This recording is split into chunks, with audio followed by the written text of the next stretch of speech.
ચાલો મિત્રો, આપણે હવે બીજા સેશનમાં પહેલું સેશનનો પહેલો પાઠ પૂરો થયો. હવે બીજા સેશનમાં આપણો નાગરિક શાસ્ત્રનો 8મો પાઠ છે, જે આપણે ધોરણ 8 ની અંદર પહેલા સેમેસ્ટરમાં ત્રીજો પાઠ ભણી ચૂક્યા છે. એનું અહીંયા વિસ્તૃત સ્વરૂપ આપવામાં આવ્યું છે. અને પાઠનું નામ છે ભારતના રાજ્ય બંધારણનું ઘડતર. આપણા રાજ્યનું, ભારત દેશનું બંધારણ કેવી રીતે ઘડાણું અને એના લક્ષણો, આપણા બંધારણના લક્ષણો શું છે. મોટાભાગનો આની અંદરનો ખ્યાલ આપણને ધોરણ 8 માં અપાઈ ગયો છે. આપણે વિસ્તૃત તરફ આગળ વધીએ. પહેલો ટોપિક છે આપણો બંધારણ. સંવિધાનનો અર્થ, કે ભાઈ બંધારણ શું છે, એનો અર્થ શું છે. બરાબર છે. સંવિધાન એને શું કહેવામાં આવે છે? કોઈ પણ દેશનું શાસન ચલાવવા માટે ઘડવામાં આવેલા નિયમોના વ્યવસ્થિત સંગ્રહને બંધારણ કહેવામાં આવે છે. કોઈ પણ દેશ હોય છે, એ દેશને વ્યવસ્થિત સંચાલન કરવા માટે જે કાંઈ સંગ્રહ કરેલા નિયમો છે એને આપણે બંધારણ કહેશું. બરાબર છે. હવે એનું મહત્વ, ભાઈ બંધારણ શા માટે બંધારણની આવશ્યકતા છે? તો કે બંધારણ એ દેશનો પાયાનો અને મહત્વનો દસ્તાવેજ છે. જેમ આપણે કોઈ બિલ્ડિંગ બનાવીએ, બિલ્ડિંગની અંદર પાયો મહત્વનો હોય છે, એમ આપણે આપણા દેશની અંદર આપણું જે બંધારણ છે એ પાયાનો એટલે અગત્યનો અને દસ્તાવેજ છે, ખૂબ જ મહત્વનો દસ્તાવેજ છે. બંધારણની જોગવાઈઓને આધારે દેશમાં કાયદાઓ ઘડવામાં આવે છે. બંધારણની જોગવાઈ એટલે વ્યવસ્થા.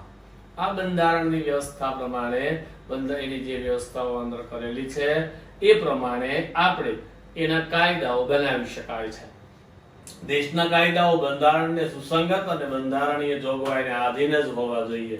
હવે જો આપણા દેશના જે કાયદાઓ બને છે એ કાયદાઓ પ્રમાણે આપણે સુસંગત, બંધારણ સાથે સુસંગતતા, બંધારણમાં જે સિદ્ધાંતો આપ્યા છે એને અનુસરીને જ કાયદા બનાવવામાં આવે છે.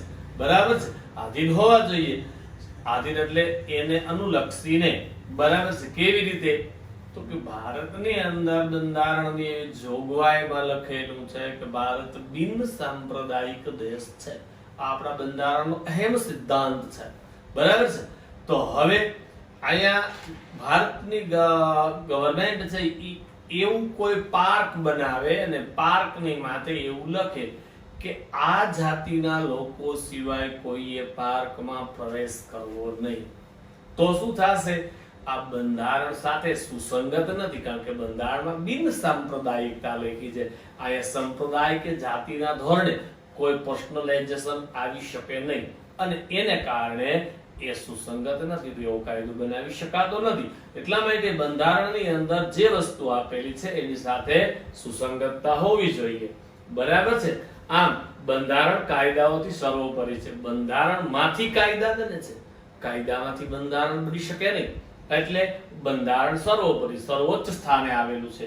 બંધારણમાં સમયાંતરે બદલાતી જતી લોકોની જરૂરિયાતો, બંધારણની અંદર જે જોગવાઈ વ્યવસ્થાઓ કરેલી છે એમાં શું છે? તો કે સમયાંતરે જે આજે આપણે જરૂરિયાત છે એ આવતીકાલે વધવાની છે.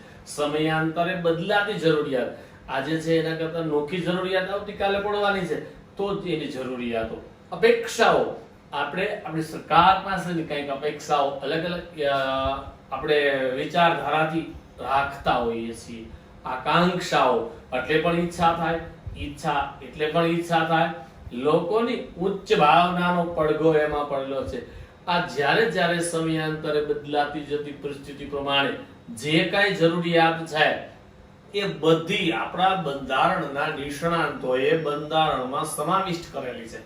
જે તે સમયે આ વસ્તુ છે એમાં એને સમાવિષ્ટ એટલે આપણી જે ભાવનાઓ છે, આપણી જે લાગણીઓ છે એનો પડઘો બંધારણમાં છે. તેથી જ બંધારણને જીવંત અને મૂળભૂત દસ્તાવેજ કહેવાય છે. એટલે આપણા બંધારણને જીવંત એટલે જીવતો છે, મૂળભૂત એટલે પાયાનો દસ્તાવેજ કહેવામાં આવે છે.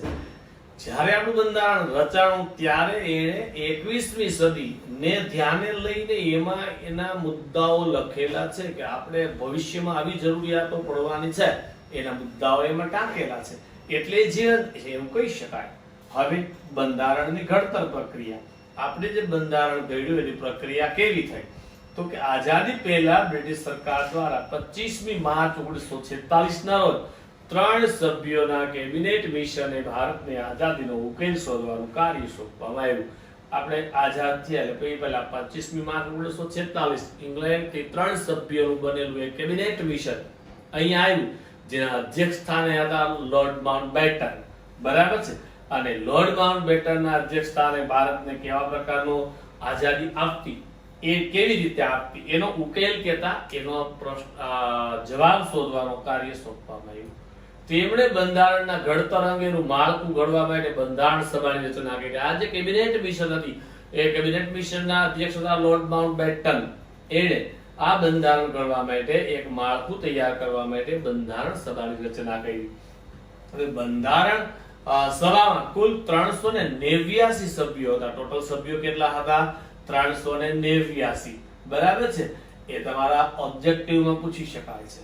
જુદી જુદી કોમના, અહીંયા તો બહુ જાતિઓ, બહુ જાતિ કોમ આવેલી છે, એટલે જુદી જુદી કોમના નેતાઓ એમાં હતા.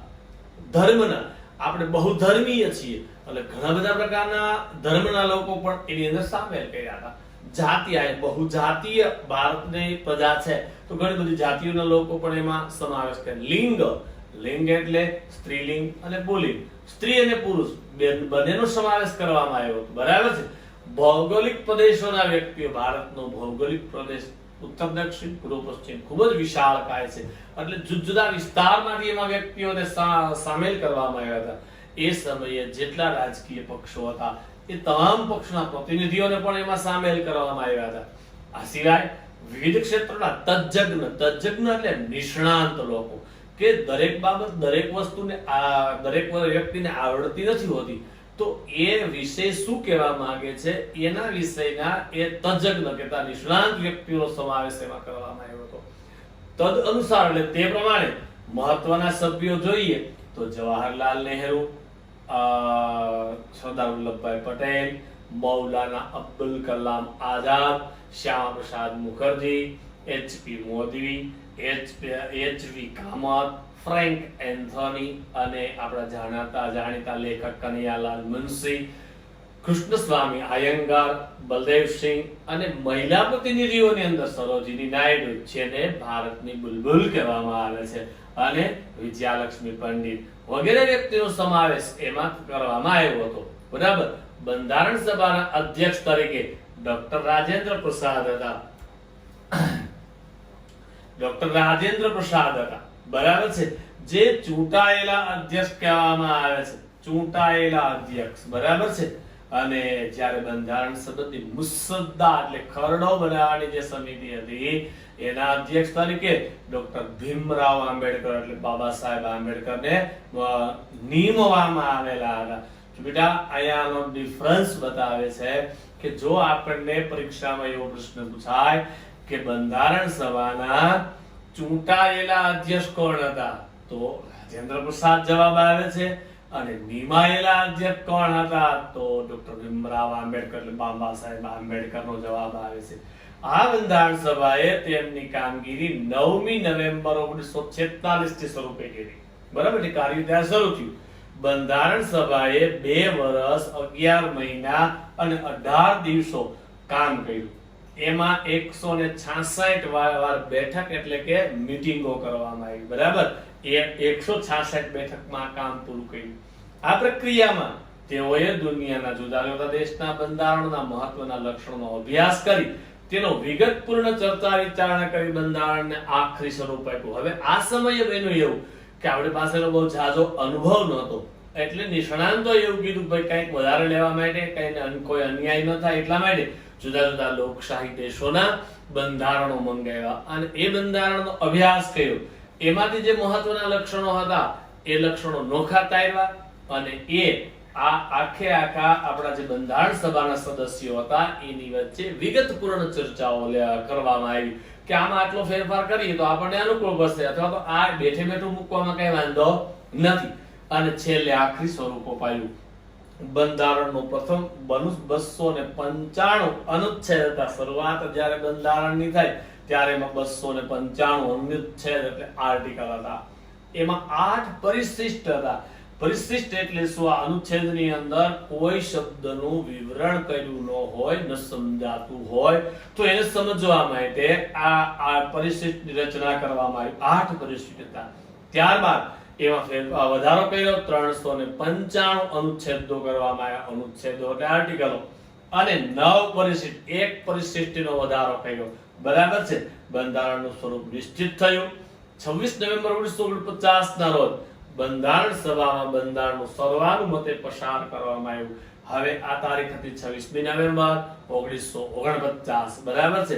ત્યારે બધાએ આ બંધારણ જે તૈયાર થયું હતું એનું વંચાણ થયું અને બધાએ ઊંચો હાથ કરે સર્વાનુમતે બધાયની હા હોવી. બરાબર છે. એને એ પસાર કરવામાં અપાયું. બરાબર છે. અને 26 જાન્યુઆરી 1950 થી ભારતના બંધારણ અમલમાં આવ્યું અને ભારત પ્રજાસત્તાક રાષ્ટ્ર ઘોષિત થયું. તેથી આપણે 26 જાન્યુઆરી પ્રજાસત્તાક દિન એટલે રિપબ્લિકન ડે તરીકે શાનદાર રીતે ઉજવીએ છીએ. હવે આની વચ્ચે આપણને એક પ્રશ્ન થાય છે. શું પ્રશ્ન થાય છે? કે ભાઈ બંધારણ છે એ પસાર તો 26 નવેમ્બર 1949 ના રોજ થઈ ગયું હતું, તો શા માટે 2 મહિના બ્રેક લીધી અને 26મી જાન્યુઆરી 1950 ના રોજ આપણને આ બંધારણ છે એ અમલમાં મૂક્યું? એવો પ્રશ્ન થાય. 2 મહિના શા માટે બ્રેક આવી? તો એનું કારણ છે કે 26મી જાન્યુઆરીના દિવસને 1930 ની અંદર રાવી નદીના કિનારે જવાહરલાલ નહેરુ, સુભાષચંદ્ર બોઝ, સરદાર વલ્લભભાઈ પટેલ જેવા યુવા નેતાઓએ આપણા શપથ લીધા હતા કે જ્યાં સુધી ભારત આઝાદ નહીં થાય ત્યાં સુધી અમે 26મી જાન્યુઆરીના દિવસને આઝાદ દિવસ તરીકે ઉજવશું. બરાબર છે. હવે એને શપથ લીધા. ક્યારે લીધા? 1930 માં. હવે 1930 થી 1947 બેટા 17 વર્ષ થયા. 17 વર્ષ સુધી આપણે આઝાદ દિવસ 26મી જાન્યુઆરીને ઉજવતા રહ્યા. હવે બન્યું એવું કે 15 ઓગસ્ટે ભારત આઝાદ થઈ ગયું. તો હવે આપણો આઝાદ દિવસ તો 15મી ઓગસ્ટ કહેવાશે. તો આ 17 વર્ષ જેની ઉજવણી કરી, જેને પબ્લિક સાથે લોકો સાથે આપણે જે શેર કર્યું, આનંદ કર્યો, એનું શું આને ભૂલી જવાનું છે? તો કે ના, આને ભૂલી શકાય નહીં. તો આપણે એવું કયું કાર્ય કરીએ કે આપણા જે આઝાદીના લડવૈયાઓએ શપથ ખાધી હતી એ દિવસને આપણે લાંબા સમય સુધી યાદ રાખી શકીએ. ત્યારે આપણા નિષ્ણાંતોએ એવું ઘોષિત કર્યું કે આપણું બંધારણ ભલે 26મી નવેમ્બર 1949 ના રોજ પસાર થઈ ગયું હોય, પરંતુ આપણે એને અમલવારી કરી 26મી જાન્યુઆરીના રોજ. એટલે આ દિવસ આપણે કાયમ માટે આપણે પ્રજાસત્તાક રાષ્ટ્ર બન્યું છે અને આપણા જે આઝાદીના લડવૈયા હતા એને શપથ લીધા હતા એ કાયમને માટે આપણને હર હંમેશ યાદ રહીએ. એટલા માટે આપણે 26મી જાન્યુઆરી દિવસે આપણું બંધારણ અમલમાં મૂક્યું હતું. બરાબર છે. ભારતના બંધારણમાં રાષ્ટ્રીય ચિહ્ન તરીકે 4 સિંહોની મુખાકૃતિ છે જે સારનાથના સ્તંભમાંથી લેવામાં. 4 સિંહ, આપણને 3 જ દેખાય છે બેટા, એમાં એક સિંહ પાછળ છે, દેખાતો નથી. 4 સિંહની મુખાકૃતિ અને આપણું રાષ્ટ્ર સૂત્ર સત્યમ એવ જયતે, સત્યમ એવ જયતે એ મંડુક ઉપનિષદમાંથી લેવામાં આવેલું સત્ય છે એનો જ વિજય થાય છે. બરાબર? એ આપણું રાષ્ટ્રીય સૂત્ર છે. આપણા બંધારણમાં લોકોના મૂળભૂત હક કેને કહીશું બેટા? કે જન્મતાની સાથે તરત જ મળતા અધિકારને આપણે મૂળભૂત અધિકાર તરીકે ઓળખવામાં. એના માટે કોઈ આપણે વિનવણી કે અરજી કરવી લેવી પડતી નથી. આ મૂળભૂત હકો. ફરજો, જો તમારે હક જોઈતા હોય રાષ્ટ્ર પાસેથી તો તમારે તમારી ફરજો પણ બજાવવી પડશે. આવી ફરજોને આપણે મૂળભૂત ફરજો કહેવામાં આવે છે.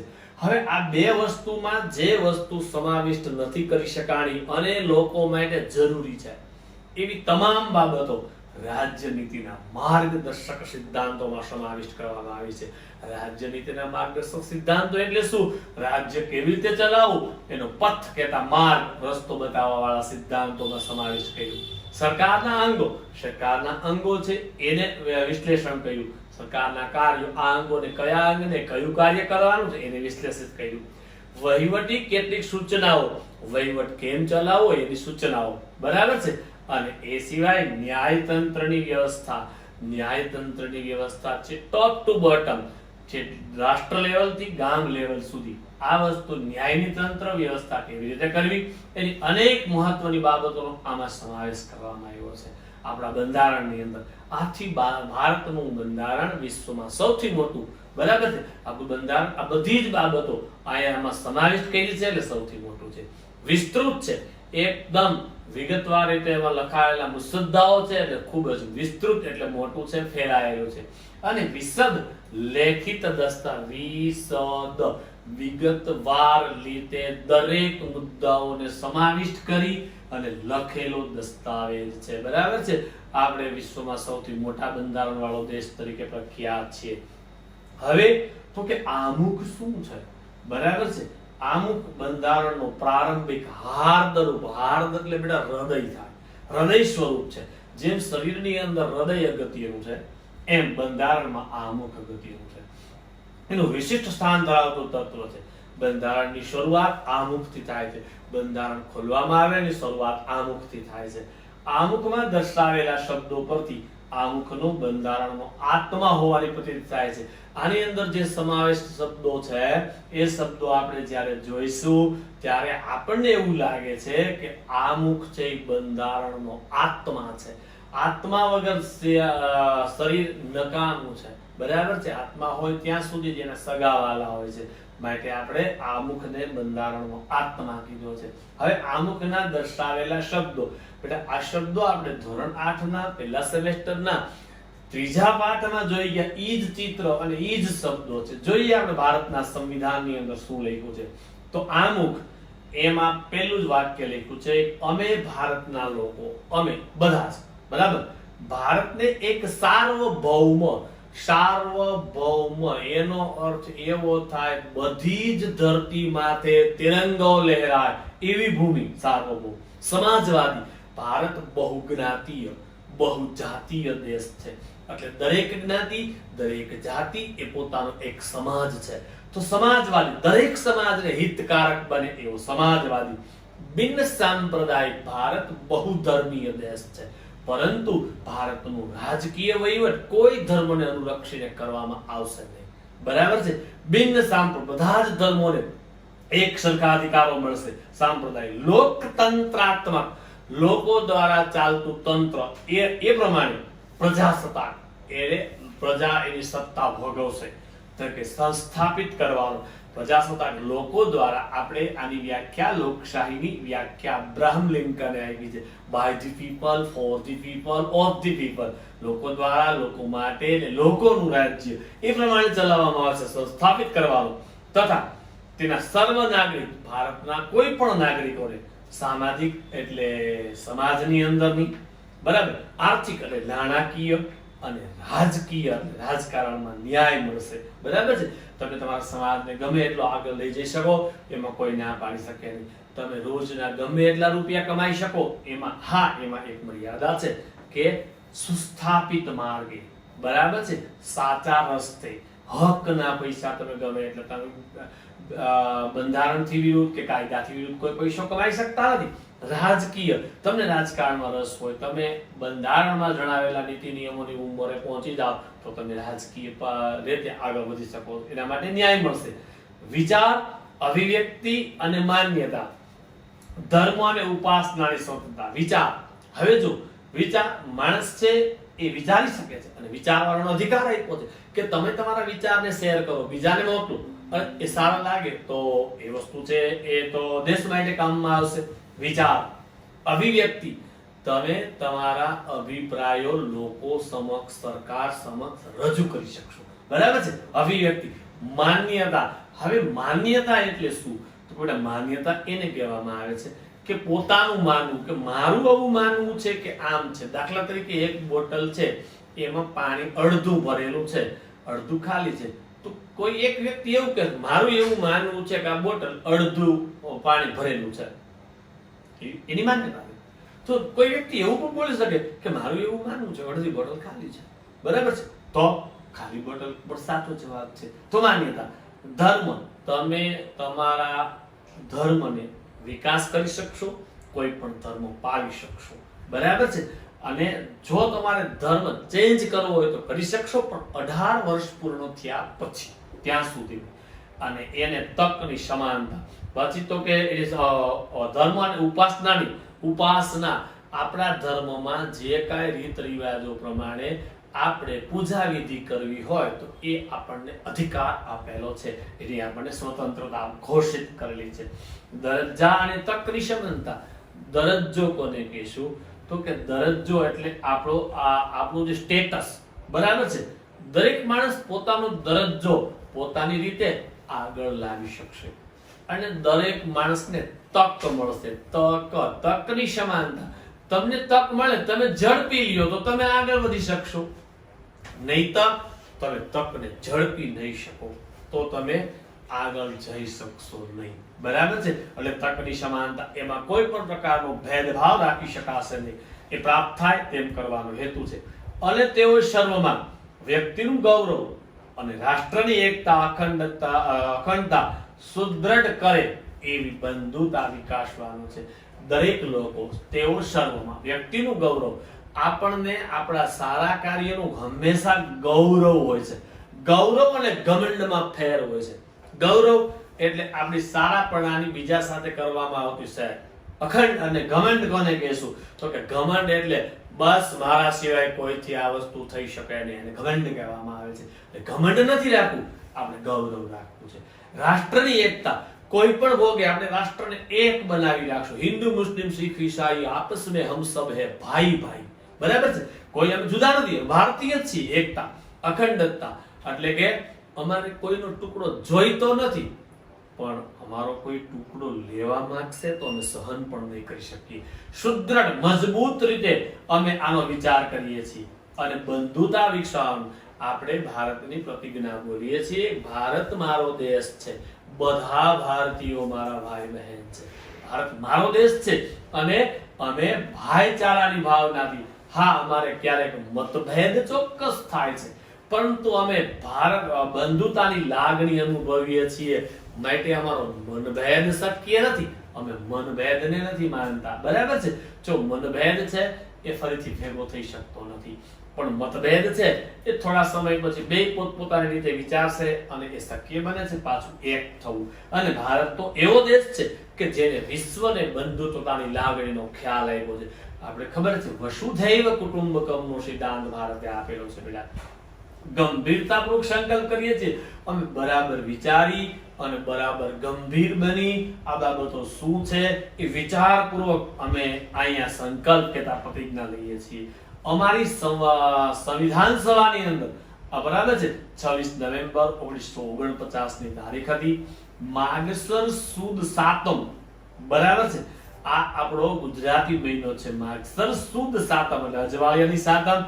વિક્રમ સંવત 2006 ના રોજ વિક્રમ રાજાએ જે સંવત શરૂ કર્યું હતું એ 2006 ની વિક્રમ સંવત હતી ના રોજ.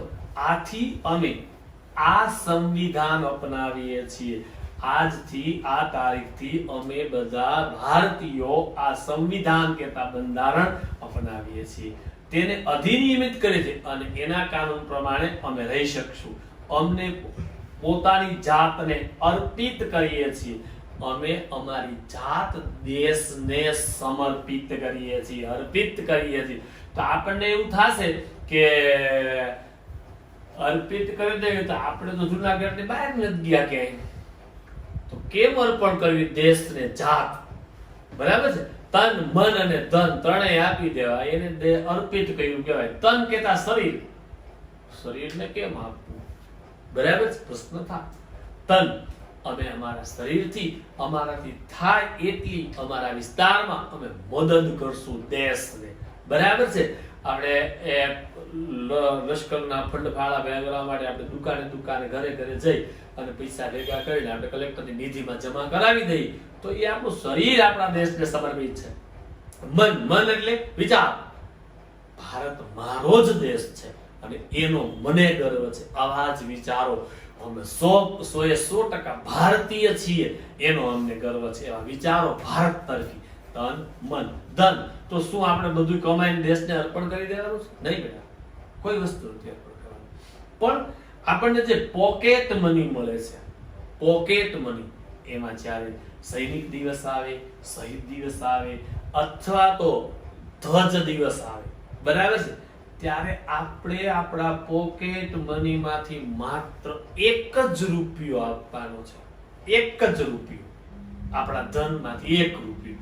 તો આપણને એવો પ્રશ્ન થાય કે 1 રૂપિયે તો કોઈ સૈનિકનું ઘર ન હાલે, પણ બેટા ભારતની વસ્તી 1 અબજ ને 21 કરોડ છે. 1 રૂપિયો દે તો 1 અબજ ને 21 કરોડ રૂપિયા થાય, તો 10 સૈનિકોના બાળકો ભણી શકે એટલો આપણે મદદ કરી શકીએ. આપણો તો 1 જ રૂપિયો થાય છે.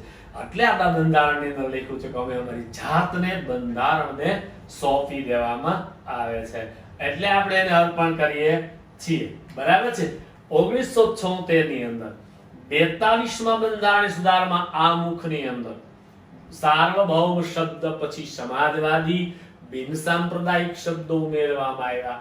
આ બરાબર યાદ રાખવાનું છે. 1976 માં 42મો સુધારો થયો બંધારણ સભાની બંધારણની અંદર, અને એમાં 2 શબ્દો સમાજવાદી અને બિન સાંપ્રદાયિક શબ્દો ઉમેર્યા.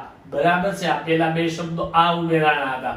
તેમજ બીજા શબ્દોમાં રાષ્ટ્રીય એકતા અને રાષ્ટ્રને એક બનાવીને રહેશું, રાષ્ટ્રની અખંડિતતા, અમારું જેવડું ભારત છે, કાશ્મીર થી કન્યાકુમારી, ગુજરાત થી અરુણાચલ, આંદામાન નિકોબાર, લક્ષદ્વીપ અને અમીન દીવીના ટાપુઓ છે, એવડું અમારું ભારત છે, એનો ટુકડો નહીં થવા દઈએ. બરાબર. આ શબ્દો સમાવિષ્ટ કરવામાં આવ્યા છે.